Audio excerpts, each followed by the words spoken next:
Nicolas Cage is probably one of our generation's definitive actors.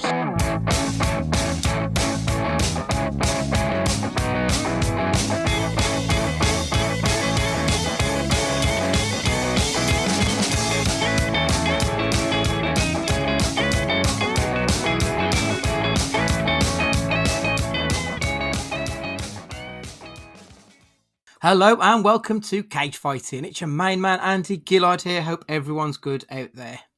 Hi everybody, Matt Guy here. Hope everyone's doing well today.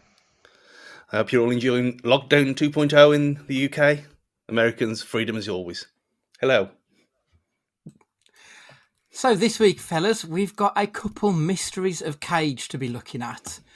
We're going to start off with one of the craziest films that I think we've watched for this project. We're going to be starting off with Colour Out of Space.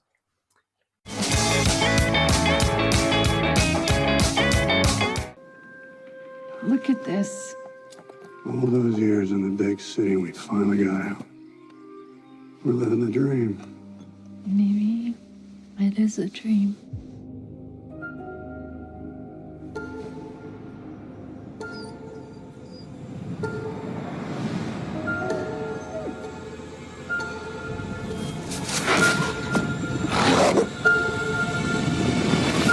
Then everything just blew up. Big flash, like a pink light. Or actually, I don't even know what color it was. It wasn't like any color I'd ever seen before. Looks like a meteorite. You think it's radioactive? I mean, it's from space, right? Meteorites are generally no more dangerous than ordinary rocks. How can something that big just disappear? Did you plant those? No. Ward, you come here for a sec. Oh, God.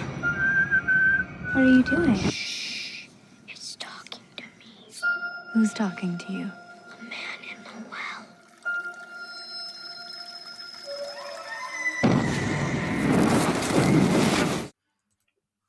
Going into this film, I knew nothing about it. I went in completely blind. I've got no experience with any Lovecraft work, really. The closest I've come to Lovecraft would probably be like your Hellboy sort of stuff. So I had no expectations or knowledge whatsoever going in. And I've got to admit, coming out of it, I actually kind of want to read some Lovecraft now. I'm a little bit intrigued what to expect from it all. Well, as I was saying, I've watched Lovecraft Country, which is finished now, 10-part season on HBO. And if you think this is fucked up, then that's another level. It's again, I think this is probably the first time in this whole run that I've watched both of these films first before both of you. Because when this was first going to be put, was it going to be Face Off because it was sci-fi? Yeah, that's right. And I watched it ahead of time because I thought, well, everyone loves Face Off and we've all seen it. So I went into it and I watched it, and straight away I said, we can't put this next to that. When you can't really put it next to anything, really, but it's just it's a work of something. Yeah, I learned the lessons of mom and dad and didn't watch any trailers, didn't watch anything, so I can go in it completely fresh, not have any preconceptions about what was going on. I'm really glad I did as well, because we'll talk about its originality and stuff like that, and I'm glad I didn't have any opinions on it prior to watching it. Yeah, and going back to Stu's point there about putting it next to Face Off, I think it would have been a terrible idea because these are two very big films that sort of need a bit more breathing space, Yeah, which is why I think putting this next to Knowing, we've got something of a palate cleanser coming up after Colour Out of Space, I think. But this film, it begins with a voiceover, and it's about a mysterious towns and glens and how the town of Arkham is evil. And I've said on this podcast a few times, I hate voiceovers at the start of films. I think they're a very cheap way of just dumping a shitload of exposition without really going into any depth. I've always said I prefer the show, not tell version of things. But I don't know if it's just the gentleman's voice or what he was saying or the way he was saying it. I found that opening monologue really evocative and enticing. I thought it was really well done. I was immediately suckered into the film. I was just literally going to jump in straight after you, halfway through that then, and say, you've wrong this time. Because yeah, absolutely. again, knowing nothing about it, putting it on, and that, like you said, being evocative. But that's probably the best word for it, because putting this on at any time of day. I mean, you need to watch it on your own at night with no lights on, and even a little bit tired, thinking, "No, it's going to be terrible," and then straight away you're like in, and you're hooked straight away. I didn't really, not knowing a grasp of what was going to be happening with it. It built a good level of kind of intrigue and mystique about it, I guess. Going into like, okay, this isn't. You just know straight away this doesn't feel like a cheap Nick Cage needing the money kind of film. It felt like it had depth from the start because of the open. Do you know what I mean? Yeah. The very, very opening of the film, so before you actually see anything, when you've just got the title cards, I was a little bit worried because there's like 5 or 6 different production companies. It's just a black screen with white text on it. I thought, oh God, this is going to be another one of them shockers, isn't it? And then when you come out of the blackness of that into the silhouettes that they show of the trees against a grey sky, like you said, you immediately think, oh, actually, no, this is going to be a little bit different. And little bit different is probably something of an understatement. So the first human that we see is a young lady, Lavinia Gardner. She's speaking like one of the witches from Macbeth. She's praying for the gods to remove cancer from her mother's body and for her own freedom from this town. Ward Phillips then rocks up. That's the man from the voiceover. He interrupts the young lady. He's here to inspect the dam, and he's some kind of hydro scientist. He immediately gets onto the young lady's bad side, but there's some flirty energy going on. I thought it was quite a nice little meet cute, that one, for those two. Especially Lakeside as well. And it, again, harks back to... I'm sure that every single film we've watched in here has got some link to Supernatural now. Because there's so many things like this that happen in that show. Yeah, it's completely... Well, it's spoiler warning anyway, because who cares? But it is like 3, 5, 6, 7, 8 different films mashed into one. Because you look at this compared to 10 minutes later on, and you think, what the hell's going on? And I completely forgot about this. And it's 2 hours before the end, straight after the start of the film, and it's 2 hours later. You think, well, do you remember that bit on the at the riverbank, the lakeside? Well, I thought it was going to end up like The Village. Remember that? Like the twist at the end of not the twist at the end of The Village. I suppose the whole of The Village being, oh, okay, is this not? I assumed it was some kind of sci-fi thing, but now we're getting like Wiccan ceremonies and stuff like that. And I thought, interesting. This, like, where's this going? And then he rocks up in like a university sweater or like a hoodie, and I thought, oh, okay, it's not what I thought it was at all. Lavinia then returns home to her family farm. She finds Nathan Gardner, that would be Nick Cage. He's dozing on the porch. We watch straight away that he's quite a thick head of hair he's rocking at the start, and it's full on mahogany brown. He's had a bit of work there, definitely. It's it looks like a mid-90s Just for Men advert. Absolutely, yeah. We get to see that Cage is the laid-back, fun parent, and Teresa, who is played by Jolie Richardson, she's the tightly wound warrior of the parental group. Yeah, I love Jolie Richardson in Nip Tuck, which was a kind of a drama set in a plastic surgery clinic with Julian McMahon and who was the other guy? Dylan Walsh. Dylan Walsh, yeah, that's the one. Who's one of them things that probably went over a lot of people's heads because it was on Sky. I think it was buried on Sky One at the time, and she was excellent in that. Absolutely excellent. And like you said, that she never stands out, even though in that she kind of did, but she was outshone by the other two. So it was one of them where it was a decent performance, but it was buried. And in this, I think, again, she's very good, but there's other people around her who are better. Yeah. I think with like Nip Tuck, one of my favourite storylines which involves her was when she fell in love with Peter Dinklage, which was the first time I'd seen him in anything as well, and he was magnificent in that. So yeah, I really enjoyed Nip Tuck, and that's a good call.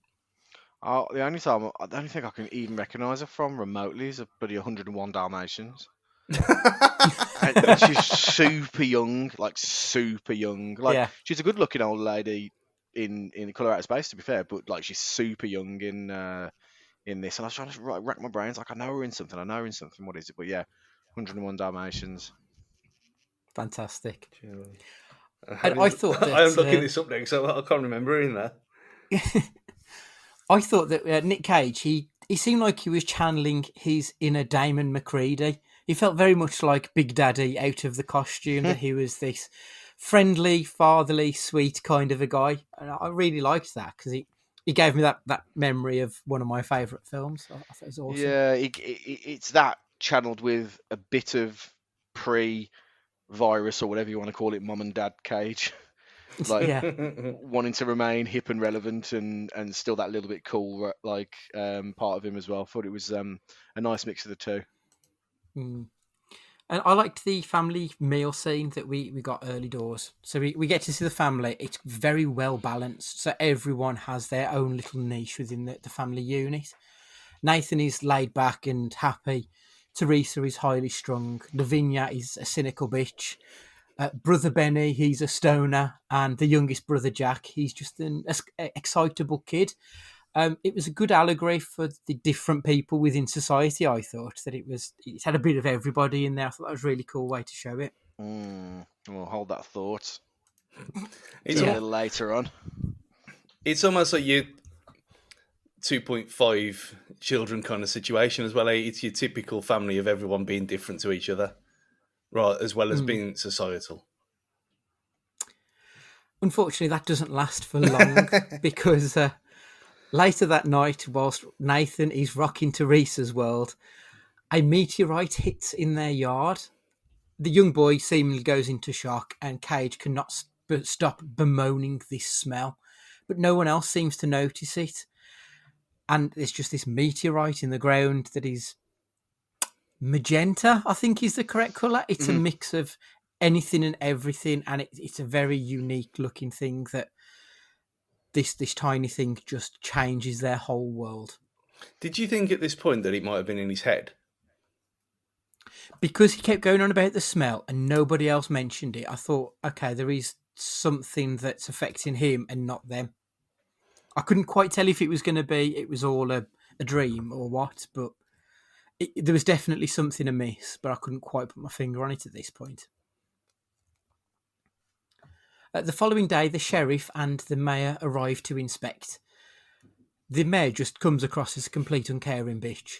Her only response when she finds out that young Jack is sick is, "It's your own fault. You should have sold me this house when you had chance." Like, what the fuck is your problem? I couldn't quite grasp where she was going with it. And then she never comes back, so it never really gets picked up or resolved. But as Matt said, we will get there. Ward then turns up to discuss the surveillance of all the water issues that he's having. He then goes to visit the gardener's neighbour, Ezra, played by Tommy Chong. Unsurprisingly, he plays a hippie pothead. Whilst he's there, Ward notices that there's this weird film of oil on the water. Disturbed by this, he takes this to be tested. Whilst testing the water, the litmus paper turns bright red, much like the colour of the meteorite that is sat in the yard. I don't know why, but obviously they sent Ward to do all these investigations, and they haven't even put him in a hotel. He's just got a massive fucking tent in the middle of nowhere. It really tickled me, that did, because it was such a big tent and he's on his own. And all I could think was, that must have been a bitch to put up, and that'd be a nightmare to take down. Trump's America. Quite. That night, a thunderstorm arrives, striking the meteor several times, and then by morning, it's disappeared. But what's left in its place is a much brighter, bigger colour palette. Previously, everything had basically had a grey tinge to it. Now the greens look greener, the blues bluer. Everything was like earthy colours, I think is probably the best way to put it. So everything was basically green, blue and brown was your main colours. Now everything has got shades of red involved in it. I thought the use of cinematography and mise-en-scène in this was quite beautiful, really, the way it just completely changed the world just by adding that extra dash of colour to it. It's fantastic. It's a bit like the remember that excellent, probably late 90s, early 2000s film Evolution? Oh yeah, Yes, yeah. that film. where it went from one colour to the other, and it reminded me a lot of that. So I kind of giggled, and then I kind of regretted giggling at all in this film later on. Yeah, there's no time for laughter in this, is there? Whilst they were prepping that night's dinner, we get our first bit of actual fear seep into the film. The strings on the non-diegetic music, they were just getting tighter and more tense, asked Jodie Richardson, as Teresa was chopping those carrots, and the young boy walks over and you just think, shit, what's going to happen? Because it's either going to be she's going to hurt herself or she's going to hurt the kid. You genuinely didn't know what was going to happen. I thought it was fantastic. And then she cuts her fingers off. But, I know, this got me. This proper got me. I was like, whoa, what the fuck's going on here? It was because it felt out of the blue, and it felt like it had elements that this could be an out-and-out horror film at parts. And then I thought, okay, we're getting into it now. Where's the pillow? I need to hide. Like, it was getting there. And this got me, and I thought it was really well done. Really, really excellently done. Yeah, the fact that she just carries on like nothing's happened, and yeah. And then like bottom where the blood's spurting out of his fingers. It's just it's like one of them kind of out of body experiences more than anything else, and again, very much is so. But yeah, it was. I think watching horror films sometimes a lot of them, because I've watched a lot more since we've been doing this over the last 4 or 5 months than I ever have in my life, and you always get, especially when I'm watching it on my own, you get that kind of tingle in the back of your neck. And I got this from this scene, which never normally happens with a bit of like when watching torture porn and gross stuff happening. Never normally happens, but with this one, for some reason, like Matt said, it got me. I don't know why. It was perfectly played. I think the setting, the pace of it was perfect. The use of the music really, it built to that crescendo that you need. It was a lesson in Hitchcockian work. It was fantastic. Really, really well done. So she gets rushed to the hospital. The following day, that's when things really start to turn weird back at the house. So we've got the 3 kids who are left tending the farm, basically. Young Jack, he's talking to the man down the well. The alpacas are out, even though Benny's put them away already at that point. And more new colours are introduced. These are brighter than they were before, and it's starting to infiltrate the greens. So no longer is it just a green, it's now got flecks of red with these new alien looking flowers that spring as if from nowhere. Yeah, it was. I'd have to point something out at this point now. So Stu, I think you've probably got the most expensive and lavish television out of everybody here. So I'm guessing all the colours and everything came through like amazing for you. It was HDR-tastic. Yeah, what you mean to say? Well, yeah, absolutely. But I have like protanomaly and deuter anomaly when it comes to my vision, so I can't see reds and greens very well. Not terrible. Like I know when a red is a red, but it sometimes bleeds into brown and stuff like that. So I really struggled with some of the colours in this. Like apart from when it's like Bret Hart shocking pink, like some of it kind of bled into itself. And I remember I watched a video like after the end of the film just to like go over it in a bit more depth because I'm a bit dense and didn't quite get all of it. And he was like, yeah, and they were talking about some of like the purples and the pinks. I was like, huh? I don't, like all I saw was like the same shade of thing the whole way through. So if anybody on the Twitter had watches this and has the same kind of thing, get in touch and we could, there are literally dozens of us, I'm sure, who listen who have the same thing. So it's not color. It's not colorblind. It's like no. It's not color blindness. It's not the absence of these colors. So it's like grey. It's just like colors bleed into like others. So where like my wife might say something is purple, it looks like more pink or more red or something like that. It's just like colors bleed into each other a bit more. And like oranges get confused for like certain darker reds, and a lot more browns get mixed into reds and stuff like that. Um, So when you struggle when we play Liverpool, then? No, it's not like that. It's not like something that like, but like your wall shirt, the third kit. Let's say this one, but no one can see. Well, yeah, exactly. Like everybody says about how maroon that is. But to me, it's just that might as well be it's not too dissimilar to the Mario cap you've got behind on Mario, the thing on Mario's head. Cappy. Interesting. So yeah, it's as I say, when we talk about like the vibrant colours of the film, I feel a little bit let down in that I couldn't quite get the grasp of it, and I'd like to have seen it through Stu's mega telly, basically. I never even thought about it, but obviously people who do suffer with colour blindness, they tend to be red-green colour blind. That's the most common one, yeah. The most rare is to blues, which I think is extremely rare. But yeah, reds and greens is what most people struggle with, generally speaking. So this would be something of a nightmare for people. I mean, at least you could still differentiate to an extent, but I never even clocked that. But yeah, geez. And whilst in the garden, we also see this pink, purple, violet coloured insectoid that comes up from the well.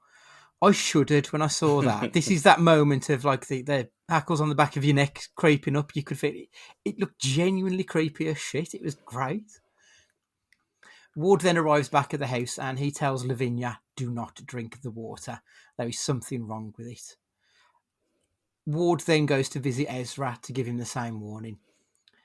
Ezra confirms that his cat G-Spot is missing. Ward tells him he'll keep an eye out.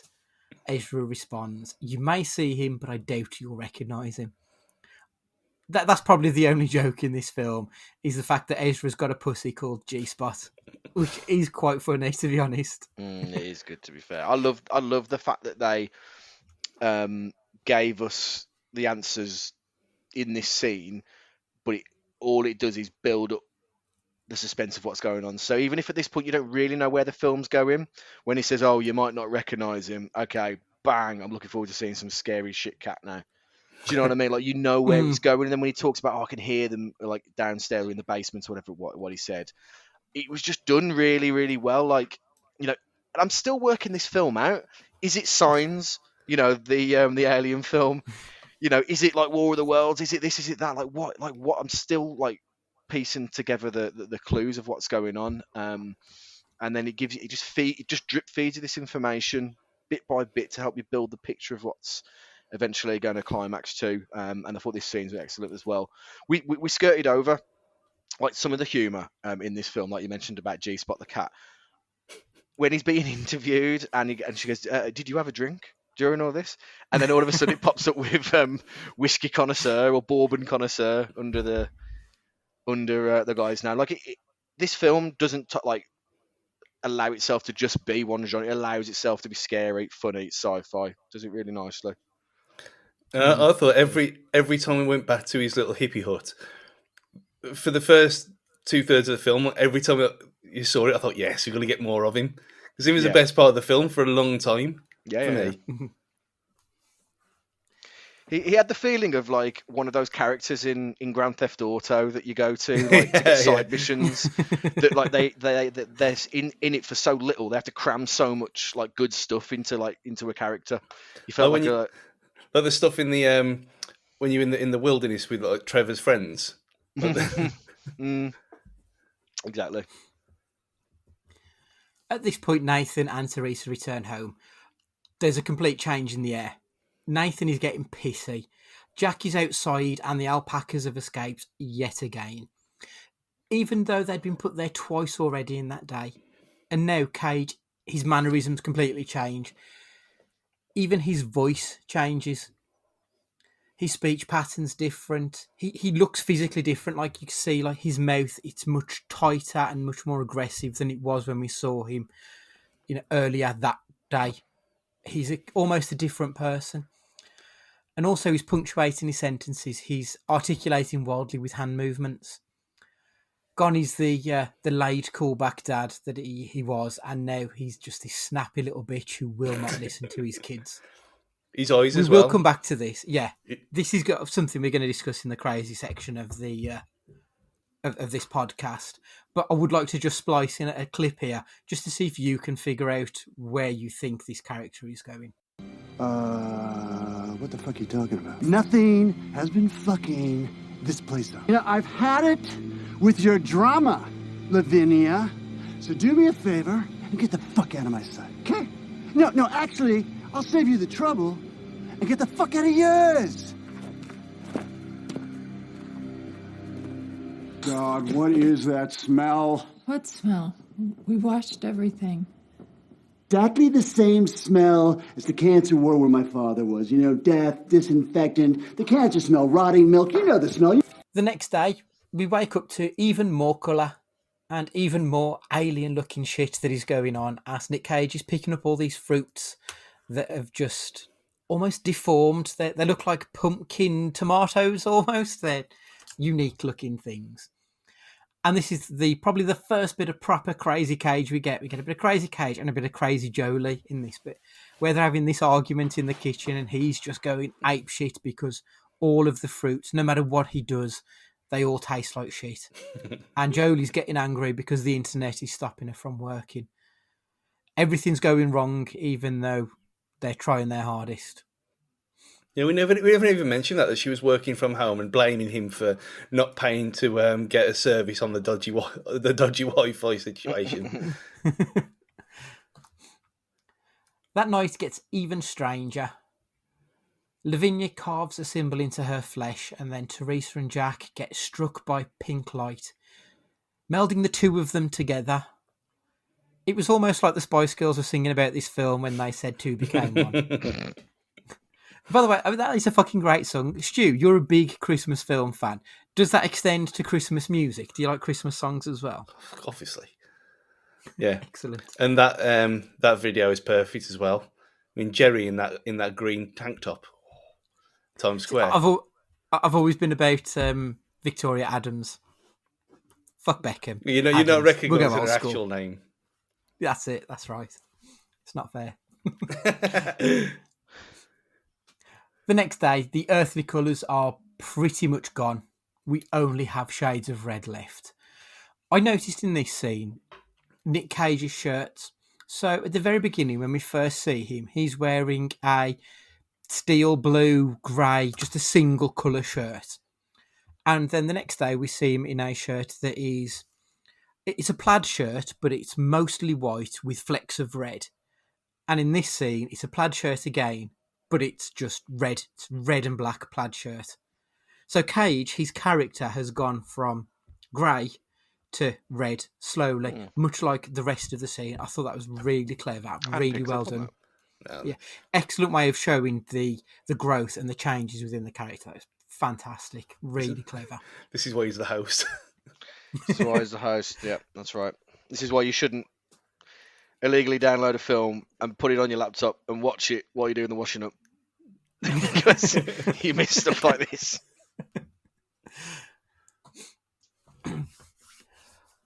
The monstrous mess of Jack and Teresa. Jerisa, do we call it? Or is it Thack? I'm not quite sure. The noises they make because they're in pain. It's not a loud howl. It's not. It's much more mournful and guttural, maybe. It's these horrible.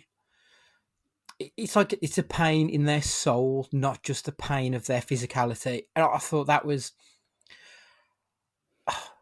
disturbing. It wasn't scary. It was disturbing because you can hear a scream and like, okay, shit, you jump to action. But when you hear that, it's like there's nothing I can do to help. And I thought that was really effective. It was fantastic. And the practical makeup, puppetry, whatever it was incredible as well. Yeah, it looked great. For a film that's, again, no one's even heard of, and with all the splash screen, different studios involved, to have effects like this was superb. I think that's probably kind of a mix of both of them things that why I was really impressed with this box. I thought, shit, that's actually really good. They could quite easily have done some kind of shitty Scorpion King and done it in really bad CG. Yeah. But no, I mean, fair play to them. Am I the only person who, for a split second, thought some kind of alpaca human thing was going on?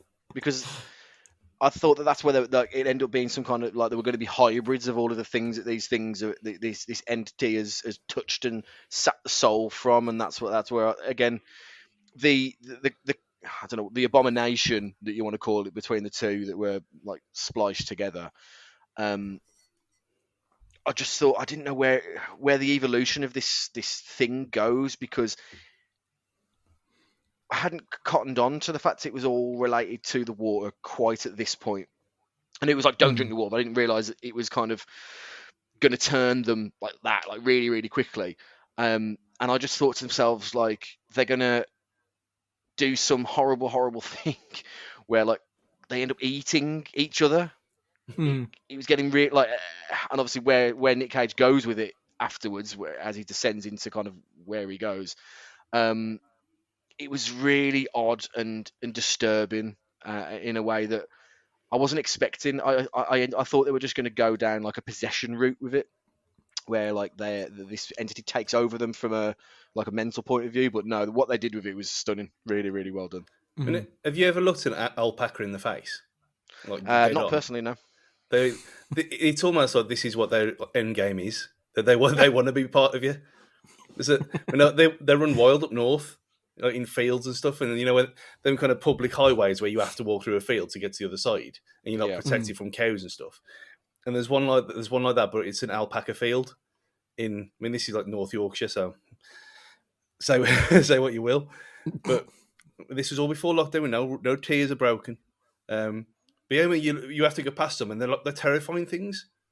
So when they kept escaping all the time, I thought, yeah, because they can do that anyway, let alone with alien powers. But I like that we've turned into a zoological podcast now. Yeah, zoological podcast talking about colour blindness and eye issues. Something for everyone. But yeah, I was waiting for an alpaca to die because they're terrible. I don't get on with them very well. Where did the alpaca touch? I don't think any podcast has ever said that. Alpacas would touch me off if they could do. You could just tell. They look all fluffy and cute, and now they're not. They're like really like the hybrid like deer sheep. She'll be killed. Anyway, or milked, as this film wants you to believe. So, as the red infects, the mother and the youngest have been decimated. The father's losing his mind. The oldest boy seemingly killed. There's only the girl left who has any sense, any grasp on reality, and we've already seen her doing a Wiccan witch ceremony at the beginning of the film. So whether or not she always had her marbles, who actually knows? And unfortunately, she then gets chained into the room with Jerisa, who has now changed into a fully fleshed alien monster, crawling around on all fours, trying to eat her. Things look bleak at this moment. But at this moment, around this moment, Ward rocks up. He's there with the local sheriff. The blue light atop the car, he's going round and round, signifying the help is on the way. Ward is dressed in blue denim, so literally the boys in blue arrive to stop this red infestation. The symbolism is outstanding here, I thought. Even though there's about half an hour left in this film, I cannot put into words what happens next. Like, without spoiling things, and I wouldn't want to spoil this film because actually from this point on, it's one of the most unique films I've ever seen. It is mind-bendingly beautiful and off the wall. My words cannot do justice to what follows in this film. It has to be seen in full colour. It is just stunning. I feel like I need to leave the film here because I can't say anything. I can't describe this film without ruining it, and I would hate to ruin this. It is available on Shudder. You can get yourself a trial. Watch this film. Yeah, I think like, for a change, I think you're probably right with this. I think we just end it there because it is. Yeah, for the greater good, we'll end it there talking about it and just go on to rating it because yeah, you are probably right. This one needs full attention of everyone. Are we about to do a cage fighting first? Yeah. Yeah, I think there's half an hour left. Watch this damn film. It is incredible and it is unique. Yeah, well, even telling you what happens, even if you decide to watch it afterwards, it will not do it justice. Watch the film. We can mention it the last half hour on the next episode at the start of the next picture pod. Just so people have got a week Yeah, that's a good idea. Yeah, we'll do that. So the budget of this film, a shockingly low $6 to $12 million. What? Yeah, how did they how do is that that possible? with that price? Yeah, incredible. It's going to be Especially when I tell you what the next budget is. Yeah. some You can't- intern basically who's trying to make his or her name for themselves, like that has took this on as a project that's a whiz kid and like just done something outstanding and been paid jack shit diddly to do it. Basically, it's how they budgeted this. Annoyingly, the box office was $1 million. That's all I got back on it. But in fairness, it was released at the tail end of January 2020, and it was only released to 81 screens in the US. I don't think the box office is a good indicator of how successful or how good this film actually is. And plus, we're in that period of time now where the box office has moved on. I mean, we're not really talking about box offices. Films are now made to go to streaming sites, and this is already an exclusive on Shudder. So that $1 million, it isn't a lot, but I would be surprised if they probably haven't made their money back through other streams now.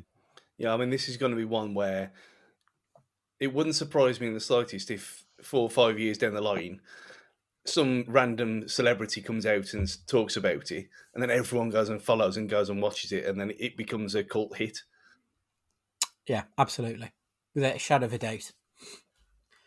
So the scores on the doors, IMDb gave it a 6.2. Nope.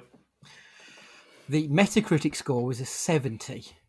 Right, but the Rotten Tomatoes audience score was an 82%, and the critical score was an 86%. So I think we can see that it's quite mixed, really. That Yeah. I think it does divide people, and I can sort of see why it would. I don't think it is a film for everybody, if I'm perfectly honest. I thoroughly enjoyed it, but I don't think it is one that everybody will get something out of. It's very much a genre film. If you don't like sci-fi or horror, then you're going to get nothing from this whatsoever.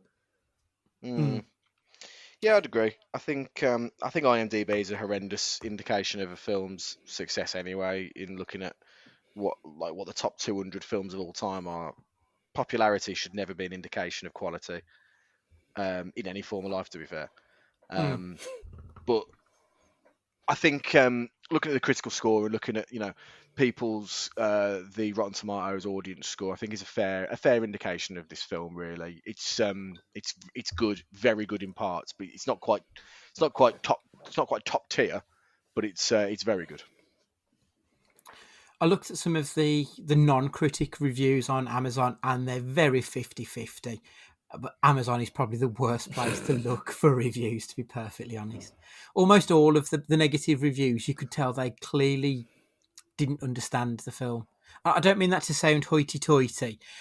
I mean that actually this film does have so many fucking levels that if you don't appreciate a deep dive, you probably ain't going to get the best out of it. I had a look at some of the other reviews. So Ed Potton from the Times UK, stylized weirdness can only take you so far. Like, fuck off, mate. I'm starting to hate the Times because every time they get mentioned, they just give shitty reviews. There's one from Jack Wilson at the Age, which is an Australian one, which I thought this was quite a good review. Cage in particular is very much in his element, proving his reputation as an undisciplined weirdo is less than deserved. His performance is one long freakout, but a carefully collaborated one, escalating as the situation deteriorates. Excellent review of his performance there.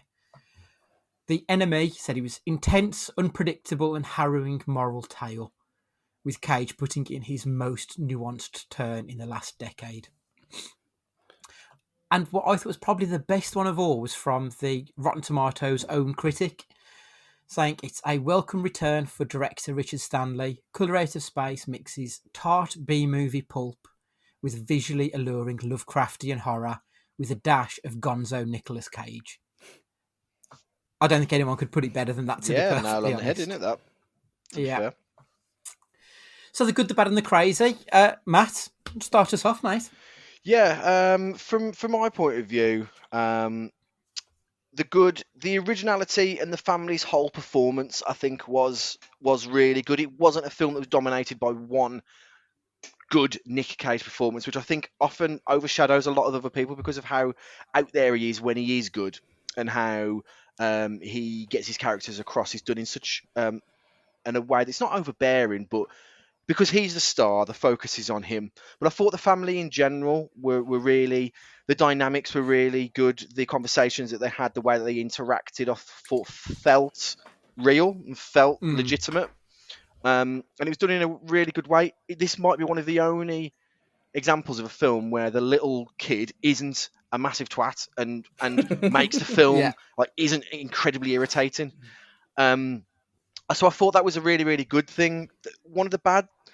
This is a personal taste preference now. This film was a little too arty for my tastes, if I'm honest. It was just a little bit.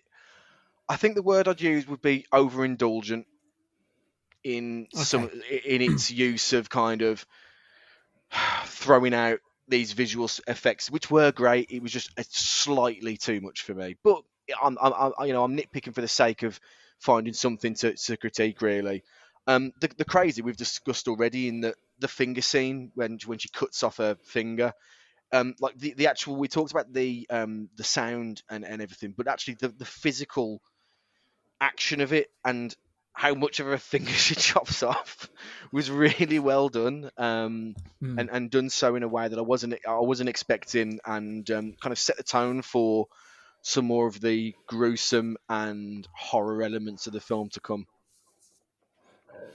Excellent. Stu? Absolutely loved it. When I watch it again, for the same reason that we haven't talked about it, when I watched this first, and I just said, watch it as soon as you can, because it's just class. I mean, it would be. I mean, when we do the re-review of our top 5, this is in the top 5, no doubt whatsoever. It's high 8s, maybe even a 9-1, maybe. It's just absolutely superb. There's no bad performances in it. Everyone does exactly what's expected, and for a budget that, I mean, it doesn't matter because I thought the budget was much bigger than that anyway. But there was no dodgy effects anywhere really. The score was perfect. I mean, watching it, like Matt said, watching it in, if you can, obviously not everyone can, but if you watch it in the best telly or screen that you've possibly got, I'd say even if you've got an AMOLED tablet or an AMOLED phone, watch it on that rather than your big TV because the colours just pop, like we've said for the last half hour or so. It's just everything. It's just if you like sci-fi, you like horror, you like a bit of both, and you like Nick Cage, this is everything you could possibly dream of. It's incredible. Have you got anything bad to say about it? No, nothing whatsoever. That's fine. So my good, bad and crazy, I'm going to echo Matt's sentiments. I thought the young actors were really good in this. How many times have we watched films and said, I hope that fucking kid dies? Because they're just annoying as shit in it. But actually, they're all fantastically well cast. They're all really good young actors. Really impressed. And I thought the young girl who played, it's harsh to say she was the lead actress because everyone was lead almost. You know, it was weighted to everybody. But I thought Madeleine Arthur, I thought she was tremendous, pretty much carrying the film for the majority of it. Tremendous performance from her. The bad, it's subjective because some people like a film where you need to watch it a couple of times to truly appreciate it. Some people just want to sit there and watch a film and ignore it. This one, it probably does need a couple of watches just to truly get the full depth of everything. I like that, but it's probably not for everybody. And on that point, though, I watched this once and I haven't gone back to it because I know I'm going to probably watch it 2 or 3 times again in the rest of my entire life because it's one of them films where it's that I loved it that much, so I don't want to watch it again yet. Mm-hmm. Yeah, I get that. Savor the flavour. Exactly. My crazy. This is Richard Stanley's first film for 28 years. I can't believe the director hasn't released anything for 28 years. It's fucking mental. He was sacked from The Island of Dr. Moreau, which I think was 96. And then he did a film a couple of years prior to that. But done no work, and this is what he delivers. I'm really impressed. But there was one thing that I wanted to mention that Matt texted me this morning, asking if I was going to talk about the Trump links. I had absolutely no idea what you were talking about when you texted me that, and I was just about to do my second watch to make the notes. So the invasion of the Red, changing everything into a dangerous, evil mess. Obviously, that is the talk about Trump going into the White House and how the world has completely changed off the back of that. The infection that the Red, it's consuming the innocent. So Jack and Benny, they're the two who, I mean, Jack literally gets consumed because he's drawn into his mom's body. Benny gets taken when he's trying to save someone. The ones who fought back the Red, they were the boys in blue. They were the Democrats, weren't they? Mm-hmm. No way. And as you pointed out when you texted me earlier, Matt, Cage outright does Trump impersonations. Yeah, it does. Yeah. Like, Nathan becomes almost dictatorial with his children. He's the sound of his voice and the body, the physical movements were very Trumpian. I'd never even clocked them. And like, I don't know if that's a good or a bad thing, but I'm really glad you pointed that out to me, Matt. Well, It's fantastic. listen, I'm not just devilishly handsome, Andy. I do bring a bit of depth to this. No, but the first thing I noticed about it was in his actions. I thought, oh, hello, like what's this voice and the way that he was talking? At first, I thought it was a bit like a hippie, but I thought no, it's definitely going into something I've heard before. What have I heard? It stop the count. Okay, here we go. It's Trump. And then the more I read into it, the more like I looked at like a few different articles that people had wrote as well. And how they talk about how bleak and chaotic the world is looking at the moment under at the time the current administration that was in, and actually how a series of events that occur. There's no, especially with the ending of the film, which we don't want to mention. The world can change in such a quick way, very quickly, and even the most logical and normal minds can't do anything to stop it. I can't say too much. It was it's a strange message, but isn't that the beauty of this film in a way that someone can go the entire length of the film, not take it on a concept, i.e., not recognise Nick Cage's changing in clothes throughout. You spotted that. That's your thing. You got it. I had this about Trump. Stu's probably found something else that he's found in the film. We've all took something else from it. That shows depth and character in this film alone. That three different people can have three different things that they take from it. So that's excellent. I can't think of another film on this list where we've all done that, really. No, especially for you're right. What's effectively an indie film. Yeah, absolutely. So what we're saying is, if Biden wins this election, do we owe this all to Nick Cage? I mean, we have to, don't we? You know what I mean? Absolutely. We're going to get Nick Cage on the next ballot, I think. It's going to be Nick Cage 2028. So the two questions. Did you enjoy this film? I can't recommend this highly enough. If you like horror, it's for you. If you like sci-fi, it's for you. If you want a film you can enjoy on a singular level, crack on. If you want one that's littered with symbolism, meaning, hidden depths, it's for you. If you want art house, it's for you.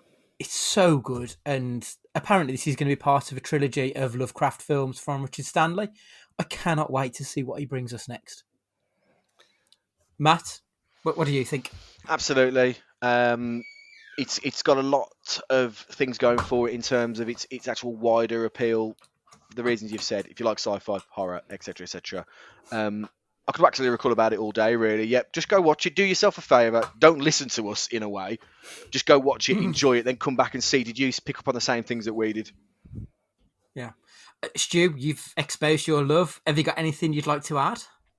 Not really. I mean, when I jokingly said about Trump's America without even knowing this conversation existed today, so maybe it was there in the back of my mind as well. Who knows? But no, I think it's just... I think with the fact that we've said that two people meld into one, and it's not even the biggest talking points of the film, says it all, doesn't it? It absolutely says it all. Now, yeah, I absolutely loved it, and I mean, as soon as I watched it, I told loads of people to go and watch it. If they listen to me, probably not. Who knows? But it was out there, and it'll be out there when this is released as well. Talk to people and recommend it to as many people as you possibly can, because it's a work of art. And obviously, your second question, in this film and this film alone, is Nicolas Cage good or bad? Stu? 100% good. Yeah. Nothing else to say. That's exactly it. He was like that review from Rotten Tomatoes said, he was back on form. That's all you can ask. I think when we've looked at Cage films, the ones where for me, where we've said he's good, he has an actual arc and growth of character. He's not just the same character throughout. He becomes somebody else at the end of it. And this is exactly what happens in this film. He gets a proper meaty role that he can sink his teeth into. And that's why it's 100% good from me as well. Matt? Same, clean sweep. Yeah, shackles are off for him. And I think what we're learning, he's definitely a motivational actor, i.e. if he believes in the project, you're getting the performance from him, i.e. Left Behind.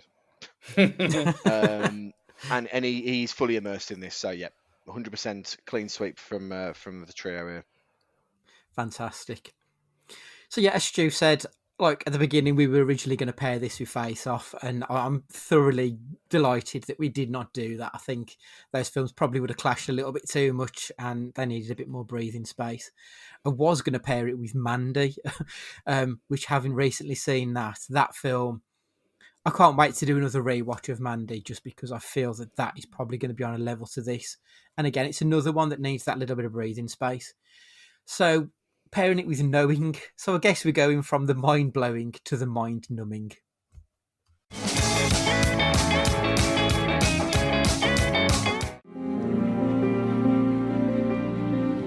Years ago, the students of William Dawes Elementary imagined what the future might hold. Today, we unveiled their legacy.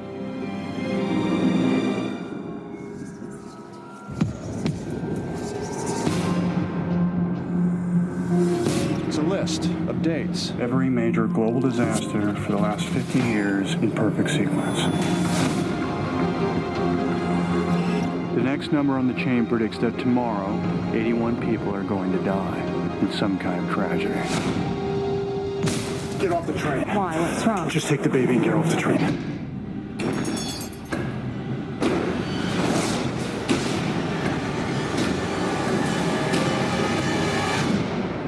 Estimates put the presumed dead at 81. The prediction came true. It's not coincidence. So, 2009's Knowing. Right. Why is it in Hollywood? Like, we've just seen a film in a proper independent movie where the kids were great in it. In Hollywood, they only seem to hire annoying little fuckers. The dipshit from Mum and Dad, the idiot kid from Left Behind, the little fucker from Pay the Ghost. There's a running theme pretty much in all of the bigger budget movies. And it's no different here for me, to be perfectly honest. We start off with some exposition. Fair enough, at least it's not a voiceover.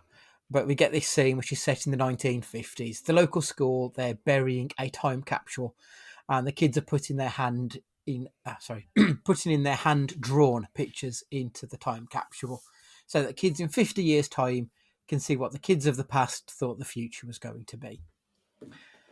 50 years later, Nick Cage's kid goes to the same school who are digging up the time capsule. Everyone gets a picture. Everyone, that is, but Nick Cage's kid. He gets papers with row upon row of numbers on them. The scene where he uncovers the letter was appalling. The kid is staring off into the middle distance at some weird man who is staring back at him. And then he gets distracted by a classmate who runs over and says, "What did you get?" Boring. Everyone got a picture, and then runs off. Like, there's no conversation. There's no reaction from either of the kids. Just completely fucking tone deaf. I've got to read this and then go, and that's all he does. The acting was appalling in that scene. But to be fair, there was being around kids of that age. they can be like that. So that one the part that got me. That it was. Do you want to clarify that you've got children? Yeah, Stu, yeah, not yeah, just yeah. the hang around with kids. Yeah, for legal reasons. Now, how will I edit this podcast? Do I have the power here in my hands? There's the soundbite for Twitter again. Quack quack. The only part of was when he's talking when he's like back chatting Cage. And he thought, no, this wouldn't happen.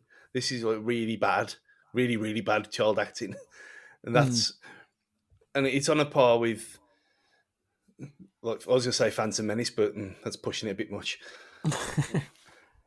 The kids together weren't as much of a thing for me, just because I've seen that happen. And you haven't got one, fine, run away. That happens, so that wasn't as much of a gripe.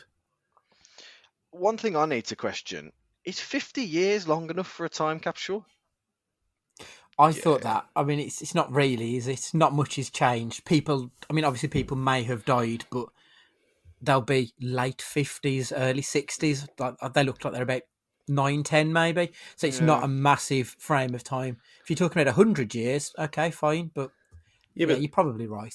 You watch stuff from the 50s, like things like Land of the Giants, and everyone thought we'd have flying cars and robot help in the house, not just a Roomba. So from their point of view, you look at the 2010s or whatever, 2009 or whatever it was. Think, so that's a future date. Things are going to be mad then. No, we just got a bit more chrome everywhere. So the man who was being stared at, he vanishes. We've only seen Nick Cage's kid 3 times in this, and they've taken great pains to make sure we know he's wearing a hearing aid. It doesn't actually play any fucking role in the rest of the film, so I don't know why they kept bringing it up. It's proper weird, that was. Cage then finds the paper that the kid has taken home. After spilling some whiskey on it and leaving a glass ring around it, he sees some random numbers. He goes over to his board and writes them down. 911-01-299-6407. They're the numbers he writes down. Except I rewound this. That whiskey circle stain does not start around the number 9. So he just decides to throw that number 9 in. Because why not? And also the stain includes that 407, but then he leaves them off the board. So, he's just making this shit up. He's like, I'll just pick out those numbers. I have another number gripe as well. It's not quite flag waving Americana that Left Behind was, but why do the cosmic forces understand the Americans' wrong way of doing the date? Yes. I mean, considering the vast majority of the Earth does it the other way. I think there's only about 8 countries who do month, day, year. Mm-hmm. So you are right. The other thing that pissed me off. So it would be, in this case, so if you're talking American, you would have 2 numbers for the month, 2 numbers for the day, 4 numbers for the year. Wouldn't you? Oh, sorry, no. 2 numbers for the year. So it just starts with a 9. It should be 09. Mm-hmm. Because if you've got that coda throughout that whole document, how are you deciding whether or not it should be 1 day for the month or 2 numbers for the month? How do you know if it's January or if it's October? It could be October 1st, for example, if it's 101, or it could be January 1st. How do you choose that? The number code doesn't make any fucking sense. It really pissed me off. It really angered me. Both of us just smiling at him at this point here. Yeah, sorry. So yeah, I mean, I've watched this numerous times and I'd never even pick that up or care. I need to care about these things. So he figures out that the first part of this is 9/11. So he's figured out it's the 9th of November, obviously. He also checks the internet for that date. And he figures out that 2,996 people died on that day. So that's the number that he manages to pick. It's quite lucky, really. He deduces that the numbers show the date and the number of people who die. And then there are some more numbers that follow after that. But considering there's no formatting, I don't know how the fuck he's worked that out. He then goes to his colleague, who just basically rebuffs him, tells him that he's been a crazy. He goes to visit the teacher who buried the time capsule. She seemingly has dementia because she repeatedly asks Cage if he wants some iced tea. But she remembers great fucking detail things that happened 50 years prior. Strange. Yeah, that's classic dementia, though, that is. That's what happens. They can remember things from shitloads of years ago, but things from the last hour. That's what my I had a friend who died from me eventually, and he was like that. That short-term memory, he had none. But you ask him something from 40, 50 years ago, he's all pinhead perfect. It's weird. I did not know that. Well, that makes a bit more sense then. Yeah. I did chuckle at that scene, which is probably the only scene I did laugh at, where she pours just like a shit ton of gin or whiskey into a glass. And then was just like, oh, do you want some? I was like, yeah, great. Good on you, love.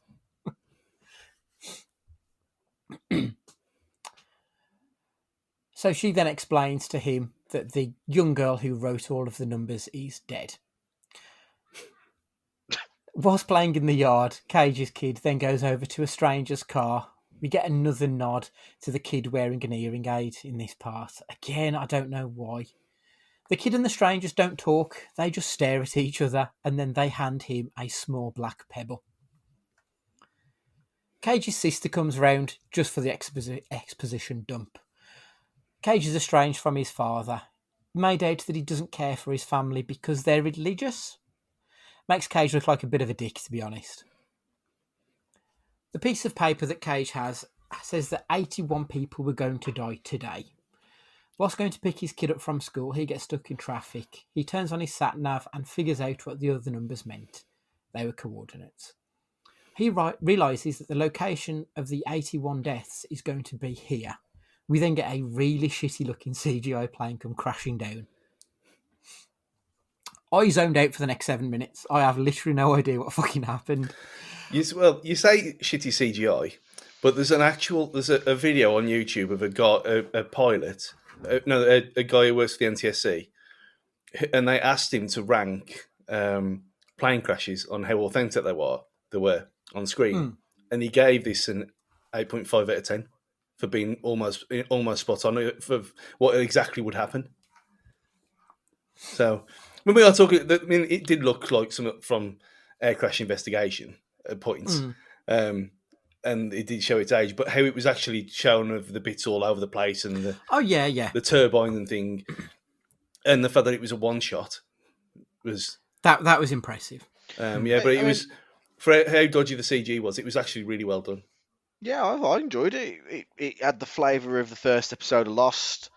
What I found a bit strange was he was very wishy-washy in trying to save people. Like he'd pull somebody out of and they'd still be on fire, and just because he's pulled them out of a plane doesn't mean like that's where he's that's where his care ends. Like he'll just leave them to like. But I thought it was really well done. I enjoyed it, but I think it was the fire that let it down. Yeah, I think so. Yeah. But as I said, I just zoned out at this part. I was really bored. The only thing that sort of woke me back up was when the kid was staring out of his room and everything seemed to be on fire. And I was like, shit, I have missed some of this film. I've had to rewind it and rewatch it because I just lost interest straight off. Well, speaking of that bit, I thought the score was excellent. The music and the score was really impactful during the apocalyptic scene, and I thought it was really well done and built. There's not a lot of tension in this film really, but it did a good job of building drama, building suspense to what you think is going to happen. And normally in these films they don't in the end, but well, stay tuned. I think this is probably the earliest I've switched off in one of the films that we've watched. And let's be honest, we've watched some fucking dreck. But yeah, 40 minutes in, I'm just bored. And I don't know if it's down to the fact that I'm still stewing over the fucking number formatting. if you can't even get something that simple correct, why should I give a shit about the rest of the film? It really spoiled it, I found. We then get to see Rose Byrne. I'm always happy to see Rose Byrne. She's so pretty. She's the daughter of the kid who wrote the numbers on the paper. At this point, we finally find out what Nick Cage's job is. He's an astrophysics teacher. So why the fuck was he talking about determinism at the start of the film? He was teaching them like philosophical arguments, not astrophysics. Surely that's more of a Benjamin Gates type of thing. Mm. And throwing the sun around as well. That's a health and safety violation. It is a bit. Could have had someone's eye out with that. Oh, one of those kids was Hemsworth. Which Liam one? Hemsworth. Oh, Liam. Like one of the lesser Hemsworths, but Hemsworth nonetheless. More and more strange people start turning up and staring at this kid at this point. Like each time we see these weird blonde folks, they're just there staring, and it goes from like 1 to 2 to a dozen, and we don't really know who they are. Nothing gets explained other than they're staring at the boy. Stu, as somebody, did you find this authentic? Or Yeah, there's no bushes to hide behind them, are there? They're doing it in plain sight.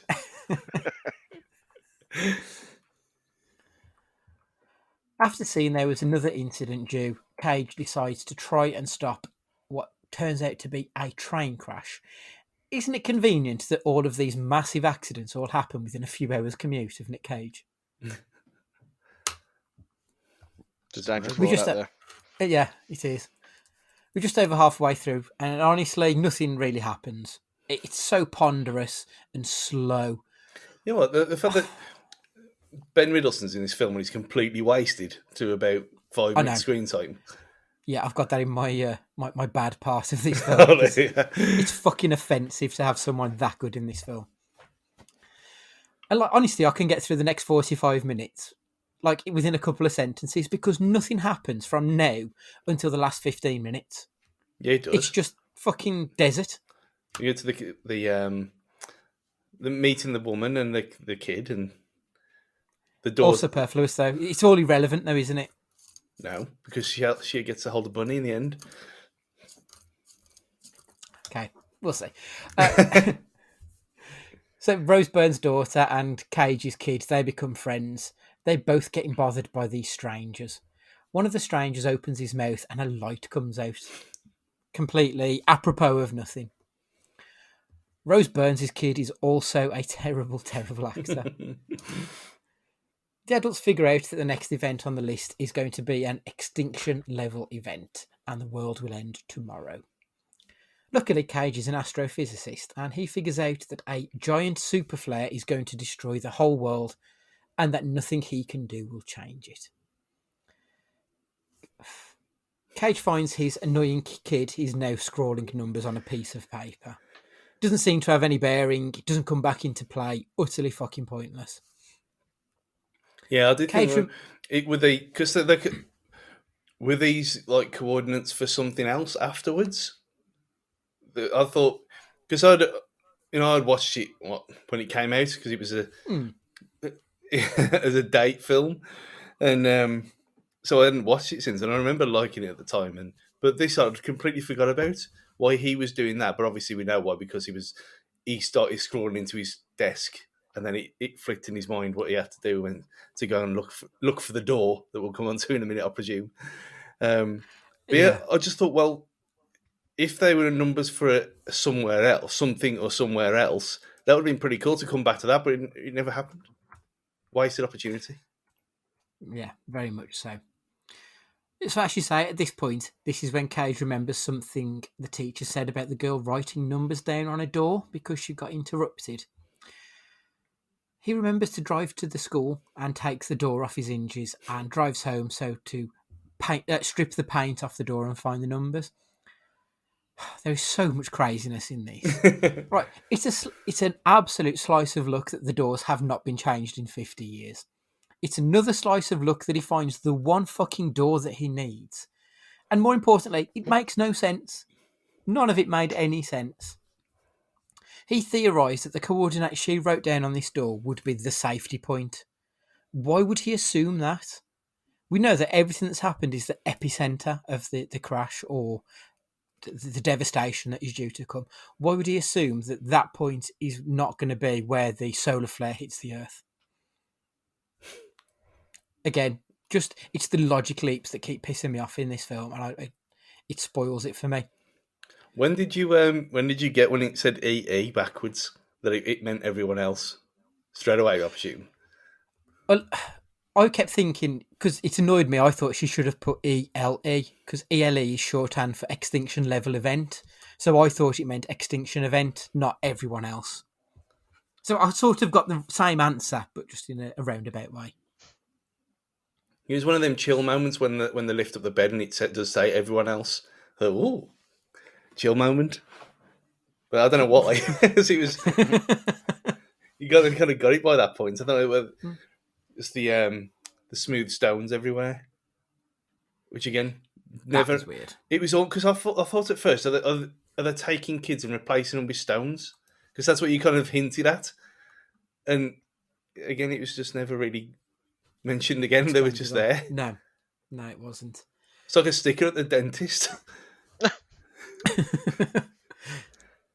So the coordinates on the door, they were for the cabin in the woods that Rose Burns' mother lived at. The kids get kidnapped by the strange men. Whilst chasing them, Rose Byrne gets into an accident and dies. Cage still decides to head to the cabin. He gives up on finding the kids. But luckily for him, that's exactly where they've gone as well. It turns out the strangers were aliens. The kids get taken to another planet. We see writing on the streets and there are no children left. Almost like the children across the world have been taken. Somewhere in the sky is a pilot who looks a lot like Nick Cage is trying to land a plane in the middle of fucking nowhere. I thought we'd left all that behind. I think I may have got my Nick Cage films mixed up. Everyone dies, basically the end. I hated this film. But were they aliens? Well, were they aliens, or this is the point? This is where the interesting thing starts, because you look at it at the end. The interesting bit starts at the end. you said about rewatching things, and I got more through watching this again 11 years later than I did the first time round. And you look at them and the hollow people, and when he opens his mouth, there's a pure light, angelic light, and taking them away to start anew. And you got the two kids on the new world with the tree of life. I think that was a bit like hidden in plain sight kind of thing. Well, why would you just have a massive tree in the middle of this field, holding two, dressed in robes with bunnies? It's like Easter. It's very a little bit symbolic in symbolism and stuff in Colour Out of Space, but it was almost in your face that it was. Or does it mean that aliens made us in the first place? Or is Scientology real? And I think I knew that you'd hate this anyway, because Goldie hates it as well. And there was never any hope. There was never any hope that you'd like it. It was never going to happen, was it? But so when the aliens reveal their true identity, they've got wings as well. So like they're clearly supposed to be angels. I did shout "fuck off" at the TV screen when that happened, because it ends up just being left behind. We get the non-believer Nick Cage, who they make out to look like a bit of a dick, and that if they believed, maybe they would be saved. So what was originally a film that just pissed me off was a film that actually fucking insulted me at the end. I just didn't like it. I mean, you had the bits where they weren't, because like you said about the hearing aid, because it didn't make any sense, because the girl, she didn't have a hearing aid, and it was never insinuated that all the other kids in the other pods that were taken to this world had hearing aids either. So maybe it was just a plot device to say, oh yeah, there's interference in my ear. Maybe that's all as basic as it was. Yeah, maybe. It just seemed like it was really poorly planned out, to be perfectly honest. So the budget on this film was $50 million. In 2009. Yeah, how the fuck have they spent that much when we've just sat through like Colour Out of Space that was done for at most a fifth of that? And yeah, they spent $50 million on something that looked mostly ugly, if I'm perfectly honest. There was nothing particularly unique looking about this film or anything at all. I was really quite disappointed with that, especially for that sort of money. Yeah, the box office Sorry, Stu, carry It on. hasn't aged as well as I thought it would have done. And you look at a lot of like 2012 that came through, obviously 3 years later, and that looks awful now as well. You look at some of the water effects and stuff like that, and it was almost an over relying on CG in places. And that's where the money's gone. You can tell that it has, and it's one of them things where if you don't get it spot on at the time. I mean, even Gollum looks a bit dodgy now if you want to pick faults at old CG. And that was groundbreaking at the time. It's just one of them things where it's looking at it in a 2020 lens, and especially after watching that masterpiece, it just comes off really poor. Yeah. The box office return was 183 million. I honestly don't know why it got so much. There's nothing particularly going for this film, especially at this point. Nick Cage isn't quite the big name actor he was when we're looking at 2009. Like, his halcyon days are a little bit behind him at this point. We're in the middle of the dirge almost here. I don't know how this got so much. Well, people have a morbid fascination with like the end of the world and stuff like that, don't they? And films of that nature. And I just think, people, to quote Peep Show, as I always do, people voted for the Nazis. You can't trust people, mate. So, do you know what I mean? Like, it's one of those, like, I bet, I've not seen the trailer for it ahead of time, but I bet, there's an element of flag-bearing Americanism in it that will get people going to it potentially. But it's just, people like end of the world stuff. It's something that has always, from the beginning of film, people have had a fascination with things that they can't or won't experience in their lives. So I think, just if you was to describe the film to people and not critique it, so to describe what happens in it, I think it piques people's interest. Yeah. It was 5 years after The Day After Tomorrow. And again, extinction level event, all that kind of is disaster movie kind of season, that kind of 10, 15 years. There was loads of them, and they're all great or shit, depending on what your viewpoint is. So that's why you made the money, because people like this stuff.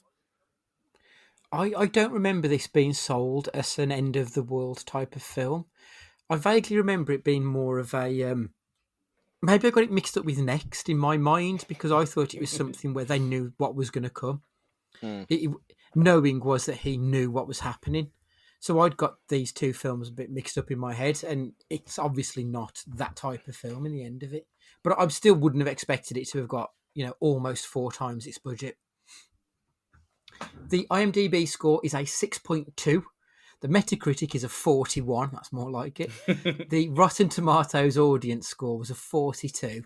And the Rotten Tomatoes critic score was a 33%. It is a rotten film.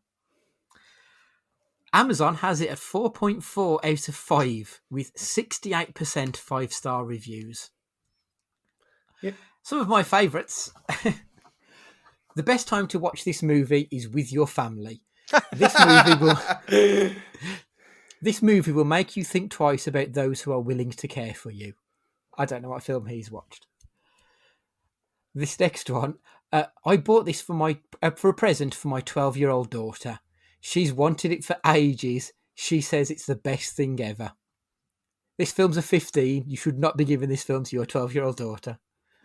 And how has she been wanting this film for fucking ages? I would be amazed if she'd even seen it before. My favourite one, though, is from someone called JJ, and they reviewed it only last month. Having a lifetime littered with premonitions that came true and scare family and friends, I relate to this. Brilliant. Can we get in contact with this man? I would really like to know more about these premonitions that have scared his family. So, the good, the bad, and the crazy. For my good, I've just got Rose Byrne is so pretty. It's a 2-hour slog. It is running in treacle. Like, you've got a film with Nicolas Cage, Ben Mendelsohn, Rose Byrne, and every performance is just one note. There is no deviation. It just plods along. And those kids are horrific. They are so bad. They are so wooden. And, don't get me wrong. I understand that acting is an art. And not every kid is going to be Macaulay Culkin. I get that, but they were fucking horrific.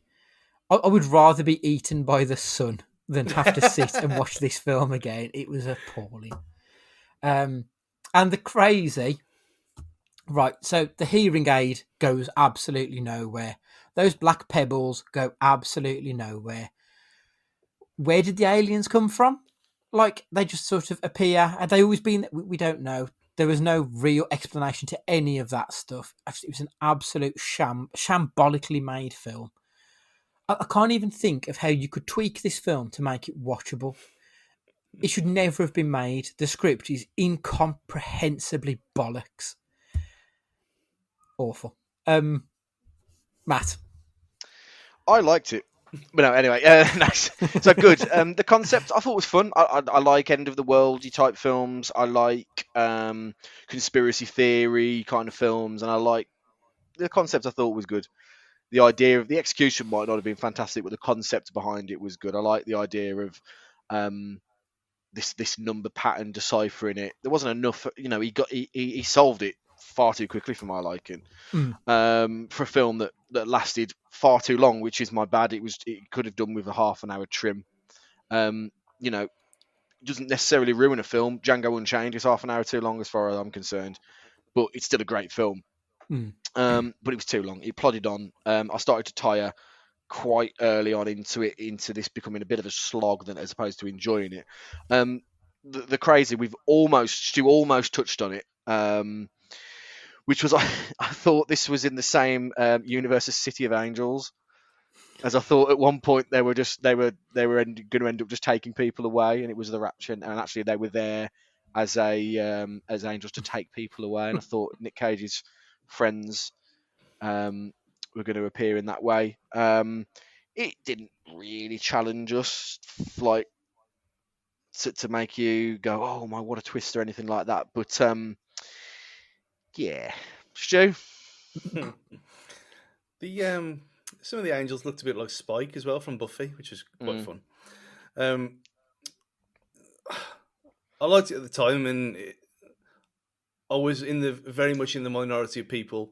Goldie already mentioned Dean, probably the same. Yeah, get well soon, Dean. I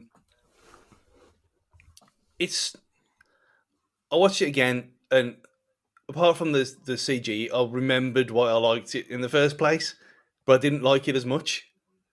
So maybe that says it all, really. That it's at the time when I watched it in 2009, I really liked it, but things have moved on a bit, and you both said it does kind of plod a bit, and this was one of them because I knew pretty much basically. I remembered a lot of it. I didn't pay. I thought, well, put it on at 10 o'clock, be finished by 11:30 or whatever. Nah. So I was kind of getting tired anyway. But even saying that, you take away the rubbish CG, I still liked it. I mean, it was still watchable for me. I mean, the kids are terrible, obviously. No one's really excellent in this film. But even saying that, it's got a good few ideas. The craziness is just that last 5 minutes with the Tree of Life. And I just thought, well, why have you done that for? If they didn't show that, I think you are left to your own device, thinking, well, which one do you want to go with? You still have aliens, you've got angels, which is which you choose. But having that, it's kind of like a smack in your face. Yeah, this is Christianity, and there's no real need for it either. You could see them that all they have to do is pan around to see all the other ships, and then cut to black. There's like 1 second. And it kind of, you make it more interesting in not showing that for me. But yeah, I mean, I enjoyed it again, but just not as much as first time round. I mean, I haven't even touched on the fact that actually this film is over 2 hours long. You are right. Half an hour could have definitely saved this film, made it a lot punchier and at least a bit more interesting. I mean, my general rule is a film needs to be between 90 minutes and 120. Anything over that, it's got to be exceptional. And at 2 hours one, it's 121 minutes too long for me, I'm afraid. So the last two questions then. Did you enjoy this film? I'll start off. I've just written fuck off. Stu? Yeah, I did. It's a glorified disaster movie at the end of the day with a different plot to what you normally get. So if you like disaster films, you'd enjoy this. That's fair. Matt? Yeah, I enjoyed it. It's not going to be watched again anytime soon, and I haven't gone on to WhatsApp and got anybody bugging anybody to try and watch it as I have with Mom and Dad and Colour Out of Space recently. So that says it all. But I enjoyed it. Yeah, I enjoyed it, and I said to you guys, I think it was yesterday or the day before, I won't be talked out of it. But it is on that spectrum though, that I don't feel that strongly about it that I will sing it from the rooftops. But I enjoyed it as a film. I won't go back to it anytime soon, and I won't recommend it to that many people. But it was serviceable, satisfactory. You know what I mean? So disappointed. Sorry. And based on this film and this film alone, was Nick good or was he bad? Matt, start us off. Oh, this is a waiting for the results of Philadelphia or Pennsylvania kind of thing. No, I'm going to say no. Purely like he doesn't bring anything. He doesn't bring anything amazing that makes you think, yeah, he's put his heart and soul into this, or his character doesn't do anything that makes you think he's gone above and beyond for that role. He was okay, but if we want to put him in the upper echelons of great acting talent, and you'd only watch this film, I don't think you can put him up there. No, for me, just to sort of expand on what you said, I felt he was very. If you put him on litmus paper, he was a pH 7 the whole way through the film. He didn't deviate. He was just flatline throughout. Neutral. So it's a no from me because I know he's done better. Mm-hmm. We've seen that he's done better when we discussed the last film. This was just MOR, just middle of the road. Stu, do you want to tell us we're wrong? I think I'm going to kind of bring a new scale to this, and could you replace him with Matthew Broderick and be the same performance? And in this, probably yes. So he's not a good actor. Not what just going off this performance, because there's no good actors in this film. It's just very, very much a 6 out of 10 for everyone. Yeah, I think that's fair. No one was outstandingly poor, other than the kids, obviously, but no one really shone either. And we've seen Ben Mendelsohn, we've seen Rose Byrne, and we've seen Nicolas Cage do good fucking work. And we just didn't in this. Okay, so that's us done. Okay, so that is us done for another week. Back with your question cast next week, so make sure you get your questions to us at CageFightingPod on the Twitter or cagefightingpod@gmail.com on the emails. So for this week, Stu, would you like to say goodbye? Stay safe, guys. Matt, would you like to say goodbye? Take it easy. And it's goodbye from me. And remember, if a super coronal flare is about to engulf the world, do not waste your fucking time watching Knowing first. See you next week.